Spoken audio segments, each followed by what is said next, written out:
เว้ากล้องดีใจแรงเลยพี่น้องที่ได้เจอคนดีๆคือหยังลุงแม็กนี่พี่น้องเอ้ยบ่แม่นแต่ว่าเว้ากล้องคนลาวอีกหลายๆเนาะก็ฮักลุงแม็กเพลงลุงแม็กพี่น้องเอ้ยเพราะว่าเลามาเที่ยวมาเล่นอยู่เมืองลาวก็มีแต่แนวดีๆมามอบให้เพื่อแผ่คนลาวเห็นอกเห็นใจคนลาวเบิ่งแย่งการเป็นอยู่ของคนลาวหลายคนแรงพี่น้องเอ้ยบางคนได้พบได้พ้อลุงแม็กก็โอ้ยคือสิเป็นโอกาสดีพี่น้องแต่ว่าเว้ากล้องยังบ่เคยได้พ้อได้เห็นจักเทื่อ ได้แต่เบิ่งอาได้แต่เบิ่งลุงแม็กเนาะแล้วก็เอาลุงแม็กเป็นตัวอย่างที่ดีเนาะแล้วก็หลายๆคนเนาะเพิ่นก็คงสิเอาตัวอย่างคืออย่างลุงแม็กเนาะพี่น้องเนาะความดีที่เรามอบให้คนลาวหลายๆคนเนาะบ่ต้องดีใจเดะดีใจแรงเนาะที่ได้เห็นลุงแม็กแล้วก็เพิ่นมาคอมเมนต์แบบนี้พี่น้องเอ้ยเพิ่นมาคอมเมนต์ในช่องเบาก้องเนาะบ่ฮู้ว่าอันตัวจริงหรือตัวปลอมของลุงแม็กเนาะแต่ว่าก็ดีใจด้วยแหละเนาะเพราะว่าลุงแม็กเลาก็เป็นเน็ตไอดอลของเบาก้องเนาะ อืมเป็น idol ของเบากล้องเลยคนหนึ่งเนาะพี่น้องเนาะเพราะว่าสิเฮ็ดสิสร้างอิหยังเราไปเบิ่งคนที่เพิ่นประสบความสำเร็จก่อนเรานำมาเป็นแรงผลักดันให้เราได้เด้อพี่น้องเราสิไปแนวทางแบบใดน้อจั่งสิประสบความสำเร็จคือเพิ่นเนาะเราไปเบิ่งทางที่เพิ่นมาก่อนเนาะเพิ่นปูทางแนวใดเพิ่นคือมาได้ฮอดซุมื้อนี้เพิ่นคือประสบความสำเร็จฮอดซุมื้อนี้นะเพิ่นปูทางแนวใดเราไปเบิ่งตั้งแต่เริ่มต้น ต้องเอาตัวอย่างที่ดีๆของเพิ่นมาเป็นแรงผลักดันเราและเอาเป็นตัวอย่างที่เราจะไปข้างหน้าได้เนาะพี่น้องเนาะสิ่งใดบ่ดีเราก็จังเอาออกไปสิ่งใดดีเราก็เก็บมาใช้ได้พี่น้องคือเราเห็นลุงแม็กเราเป็นตัวอย่างที่ดีเลยการเว้าการจาเลาก็เป็นแบบบ้านเราเลยนะพี่น้องแบบง่ายๆคือแบบเพิ่นบ่ได้ถือโตถึงว่าเพิ่นสิเด่นสิดังอิหยังลุงแม็กเราบ่ถือโตเลยเราเป็นแบบ ก็คือคนบ้านกันเองนี่เว้าแบบคนบ้านกันเองเว้าแบบคือพี่น้องนี่มันเลยเวลาเพิ่นเว้านำเฮาเบิ่งนี่เฮาก็ความรู้สึกของเฮาคือแบบเนาะมันคือมันมีความสัมพันธ์อิหยังกับลุงแม็กอะนะคนลาวเฮาคือมีความสัมพันธ์อิหยังกับลุงแม็กสักอย่างนี่แหละพี่น้องเพราะว่าเฮาฟังเพิ่นเว้าน่ะเฮาก็อินไปตามเพิ่นเว้าเพิ่นพาเฮาไปเบิ่งบ่อนนั้นบ่อนนี้ก็ย้อนว่าเฮาเป็นคนลาวอาคนลาว แต่ก็บ่เคยเห็นมุมนั้นมุมนี้บ่เห็นแจ๊นั้นแจ๊นี้ในประเทศลาวแต่เราได้เห็นในช่องลุงแม็กเนาะลุงแม็กได้นำเสนอให้เราเบิ่งให้เราเห็นหลายๆช่องทางทั้งอันแอปฟ้าเนาะพี่น้องเนาะคือทั้งแอปฟ้าแล้วก็ในยูทูบนี่แหละพี่น้องที่เราติดตามเบิ่งตลอดนะพี่น้องเนาะเพราะว่าลุงแม็กเราสิไปบ่อนนั้นบ่อนนี้ช่วยเหลือเด็กน้อยแจก เนาะแล้วก็ซื้อสิ่งของเนาะซอยอุดหนุนแม่ค้าเช้าขายเนาะทางในลาวเฮานี่แหละพี่น้องเอ้ยเฮาเห็นแบบน่ะเราดีใจเด้อพี่น้องบ่แม่นแต่ว่ากล้องหลายๆคนเห็นนั่นน่ะก็ดีใจชื่นชมลุงแม็กเนาะเพิ่นเลยเป็นคนดีของคนลาวเฮาเลยเนาะถึงว่าเพิ่นอันมาไกลเด้แต่ว่าเพิ่นมาเบิ่งแย่งเห็นการเป็นอยู่ของคนลาวเฮาเนาะมีแต่เฮาเฮ็ดจั่งใดสิได้ตอบแทนเพิ่นพี่น้องเอ้ยคือเฮา เบิ่งเนาะติดตามเพิ่นเนาะคอมเมนต์ให้กำลังใจเพิ่นเนาะพี่น้องเนาะให้เพิ่นสู้ๆเนาะพี่น้องเนาะเพราะว่าอิหยังอีกยาวไกลเนาะพี่น้องเนาะเฮาสิได้อาศัยไผพึ่งไทยลาวนี่แหละพี่น้องเอ้ยลาวเฮาอาศัยไผพึ่งของพ่อแม่พี่น้องทั้งไทยเพราะว่าลูกหลานเฮาไปหาเฮ็ดเวียกเฮ็ดงานอยู่ทางไทยก็บ่แม่นน้อยเนาะพี่น้องเนาะตั้งแต่พ่อแต่แม่พู้นโอ้ยพากันอาศัยไผพึ่งประเทศไทยเนาะพี่น้องเนาะเออ เพราะว่าอาศัยแผ่นพื้นดินไทยทำมาหากินก็ว่าได้เด้อพี่น้องแผ่นดินเฮาแผ่นดินลาวเฮาก็คือเฮามารากฐานเฮาอยู่นี่คือเฮาไปหาเงินหาค่ำอยู่ฝั่งไทยเนาะรากฐานเฮาอยู่ลาวเนาะแต่ว่าเฮามีเงินมีค่ำมาเนาะสร้างอนาคตได้เนาะมาปูทางการใช้ชีวิตอยู่บ้านเฮาได้เนาะก็ดีพี่น้องบางคนเพิ่นไปเฮ็ดเวียกเฮ็ดงานอยู่ฝั่งไทยก็หลายๆคนเนาะประสบความสำเร็จมาได้เรือนได้ซ่านเนาะ บางคนก็ได้เรือนได้ซ่านก็ยังบ่พอเพิ่นว่าเอาไปอีกก่อนจัก4-5ปีมาบ่ได้เงินได้ค้ำซื้อรถแทรกเตอร์รถถอกรถไถทำมาหากินไปสวนไปไร่บางคนก็ว่าได้เนาะพี่น้องเนาะบ่กล้องนี่ก็อยากไปอีกแหล้วพี่น้องเอ้ยอดเอาเนาะพี่น้องเนาะอดเอาแล้วข้าวแล้วน้ำวางแผนใหม่พี่น้องว่าใช้ชีวิตปูทางไปแนวใดพี่น้อง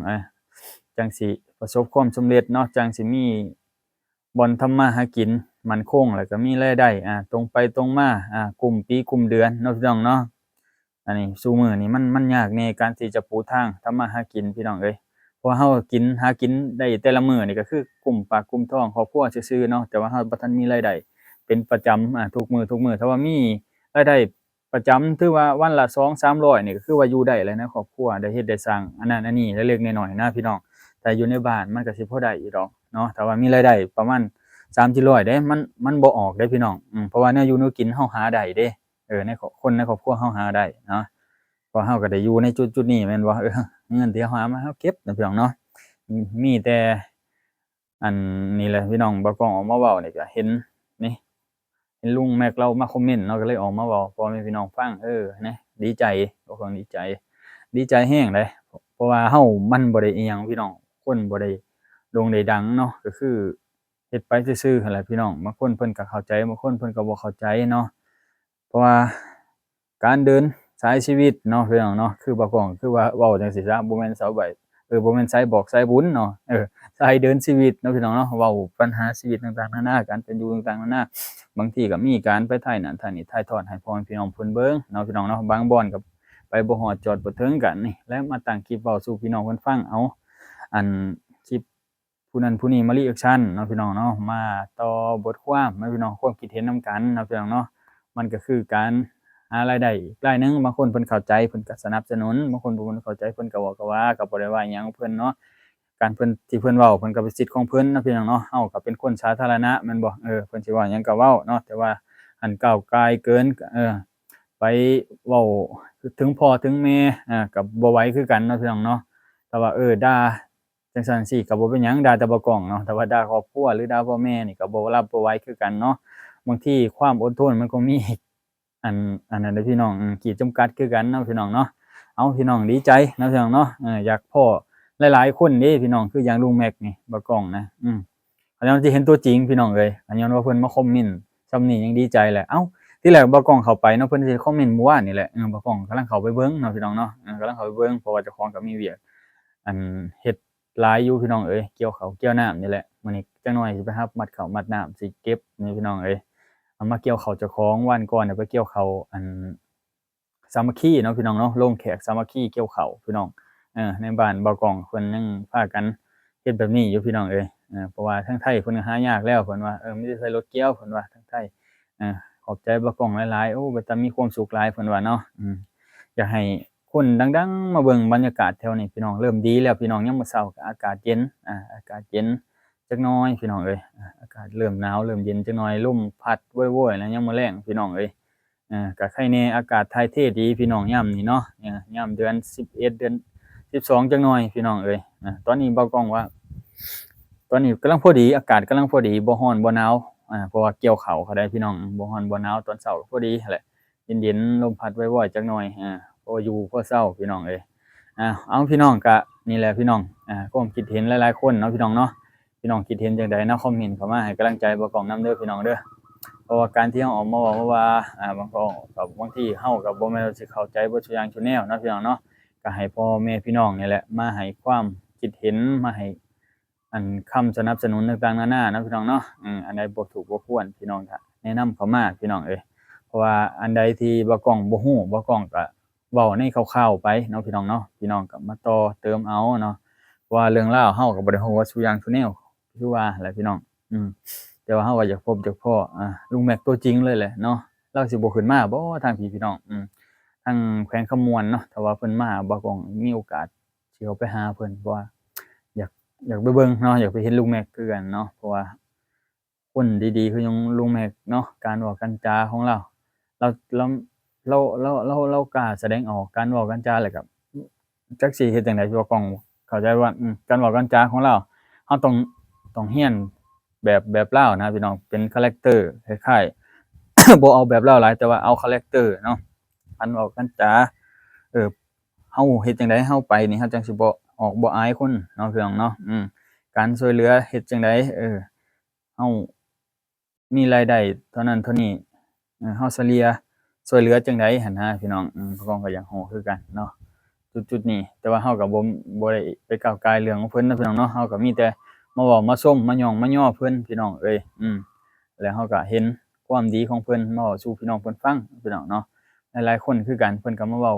สู่กันฟังเนาะบางคนว่าโอ้ยลุงแม็กนี่คือสุดยอดเลยแหละเนาะลุงแม็กนี่คือสุดยอดเลย